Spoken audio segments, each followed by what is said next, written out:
कश्मीरी पंडितों का विस्थापन, सच के पीछे का सच। कश्मीर के इतिहास का एक बेहद दर्दनाक किस्सा।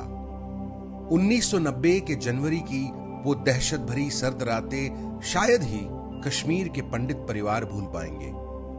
बसे बसाए परिवार, घर बार, कारोबार उजड़ गए। सामने था केवल एक अंधकारमय अनिश्चित भविष्य। कश्मीरी पंडितों पर गुजरी इस त्रासदी को भाजपा और आरएसएस हमेशा से एक राजनीतिक ब्रह्मास्त्र की तरह उपयोग में लाते रहे हैं। वे इसे पिछली सरकारों को दुर्बल साबित करने के सबूत के रूप में पेश करते हैं। पंडितों पर किए गए अन्याय का प्रमाण देकर वे भारत के हिंदू आबादी के मन में मुसलमानों के प्रति नफरत जगाने का प्रयास करते हैं। इसी घटना का कारण देकर उन्होंने हाल ही में कश्मीर की जनता की आवाज को कुचलने का काम किया है। आइए जानते हैं इस दर्दनाक किस्से के पीछे के तथ्य। पाकिस्तान की साजिशों की वजह से 1947 से ही कश्मीर कई बार अशांत रहा है, लेकिन 1990 में हम कश्मीर को उग्रवाद के एक अलग ही चरम बिंदु पर पाते हैं। इस दौर में उग्रवादियों की हिम्मत इतनी बढ़ गई थी कि वे खुलेआम पंडितों को कश्मीर छोड़कर जाने की धमकियां देने लगे। और उस वक्त केंद्र में किसकी सरकार थी? जी नहीं, उस वक्त कांग्रेस की सरकार नहीं थी। दिल्ली में तब भाजपा प्रायोजित वीपी सिंह की सरकार थी। जी हां, देश में अलगाववादियों को इस तरह छूट देने का श्रेय भाजपा और उनके मित्रों को ही जाता है। उग्रवादियों का हौसला उस दौरान इस कदर कैसे बढ़ा, तो उसका भी श्रेय इसी केंद्र सरकार को जाता है जो भाजपा के समर्थन पर टिकी हुई थी। दरअसल अनुभवहीन वीपी सिंह सरकार कश्मीर को लेकर कोई पहलकदमी करने की स्थिति में नहीं थी। देश के गृह मंत्री के रूप में कश्मीर के मुफ्ती मोहम्मद सईद को लाया गया। मुफ्ती के शपथ ग्रहण के ठीक 4 दिन बाद यानी 8 दिसंबर को उनकी बेटी डॉक्टर रूबिया सईद का कश्मीर में अपहरण किया गया। रूबिया की रिहाई के बदले पहले 3 और फिर 5 आतंकवादियों की रिहाई की मांग की गई। मुख्यमंत्री फारूक अब्दुल्ला किसी सूरत में रिहाई के लिए तैयार नहीं थे, लेकिन केंद्र सरकार ने उन पर दबाव बनाकर 5 आतंकवादियों को रिहा कर दिया। इस घटना ने यह साबित कर दिया कि सरकार को दबाया जा सकता है और सरकार दब सकती है। आतंकवादियों का मनोबल बढ़ना स्वाभाविक था। इसके बाद अपहरण और बदले में रिहाइयों की कई घटनाएं हुई। कश्मीर द वाजपेयी ईयर्स इस किताब में आईबी के संचालक तथा रॉ के सर्वोच्च अधिकारी रहे एएस दुलत लिखते हैं, 1979 और 90 के जाड़ों में श्रीनगर एक भयानक भूतहा शहर जैसा था जो युद्ध के तांडव का आरंभ देख रहा था। रूबिया सईद के अपहरण ने बगावत का बांध खोल दिया। हत्याएं रोजमर्रा की चीज बन गई। बमबाजी और फायरिंग अब मुख्यमंत्री के आवास के पास के सबसे सुरक्षित इलाकों में भी होने लगी थी। ट्रकों में बंदूकें लहराते हुए युवा कैंट क्षेत्र के पास दिखाई देने लगे थे। आतंकवादियों द्वारा शहर के केंद्रीय इलाकों में मिलिट्री परेड होती थी। उस समय की राजनीतिक प्राथमिकता कश्मीर पर ध्यान देकर परिस्थिति को काबू में लाना यह होनी चाहिए थी, लेकिन आरएसएस और भाजपा कोई और गेम प्लान में लगे हुए थे। जी हां, अडवाणी की अगुवाई में वो तो देश भर में रथ यात्रा चलाकर हिंदुओं को भड़काने में लगे हुए थे। अगर भाजपा को देश हित की कोई भी चिंता होती तो इस यात्रा के बजाय पंडितों की सुरक्षा का प्रयत्न करते। लेकिन उन्होंने ये भाप लिया था कि कश्मीर में उग्रवाद जितना ज्यादा बढ़ेगा उतनी ही देश भर में मुसलमानों के खिलाफ नफरत फैलाने में उनको मदद होगी। तो इस गेम प्लान का पहला कदम था उनके चुने हुए व्यक्ति के हाथ में कश्मीर की कमान सौंपना।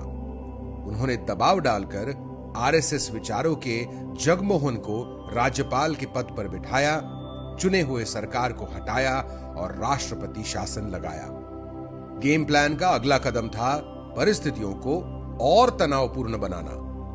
जगमोहन ने आते ही ऐसे वक्तव्य शुरू किए कि जिनसे कश्मीर के आम लोगों का सरकार पर से भरोसा ही टूट गया।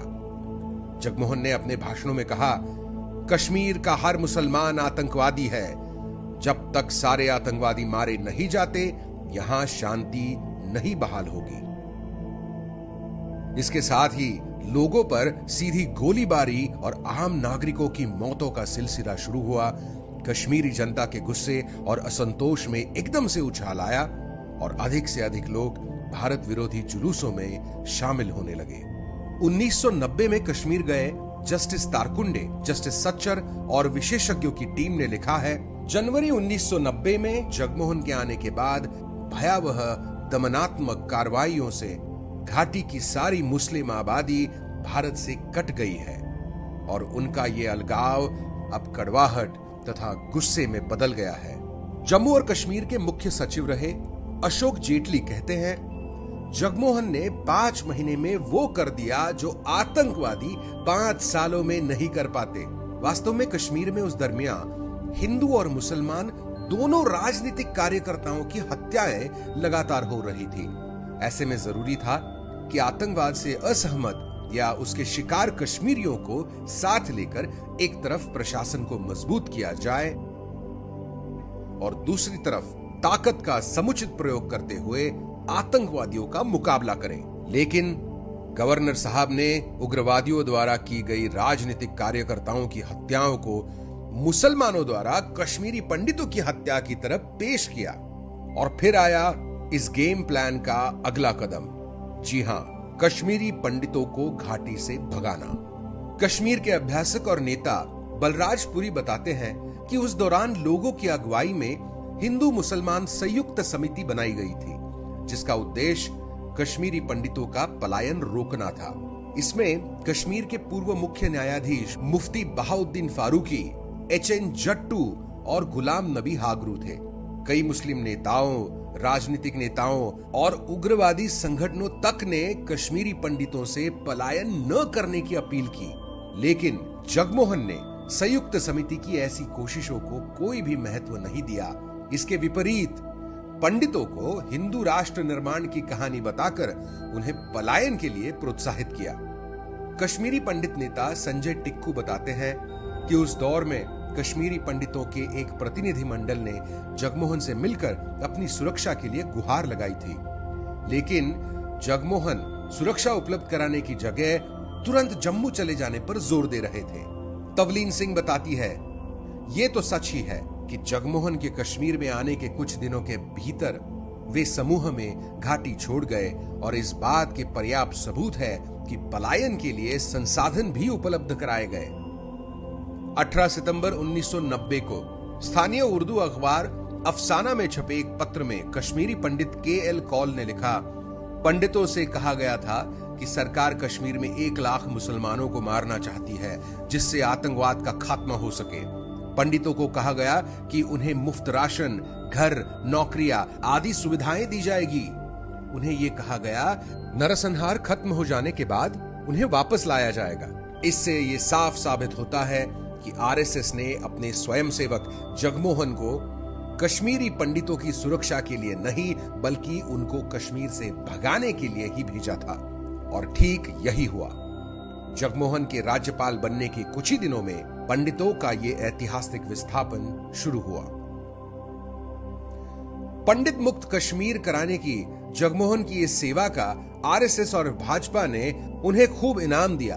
उन्हें वाजपेयी सरकार में मंत्री पद तक दिया गया।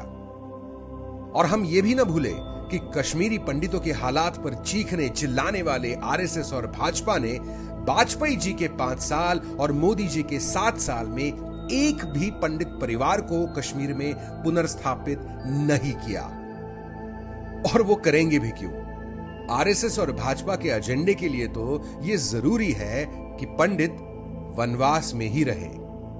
अगली बार जब भाजपा और RSS किसी को आपका दुश्मन बताकर आपको सुरक्षा देने का दावा करे, तो इतिहास का ये पन्ना जरूर याद रखें।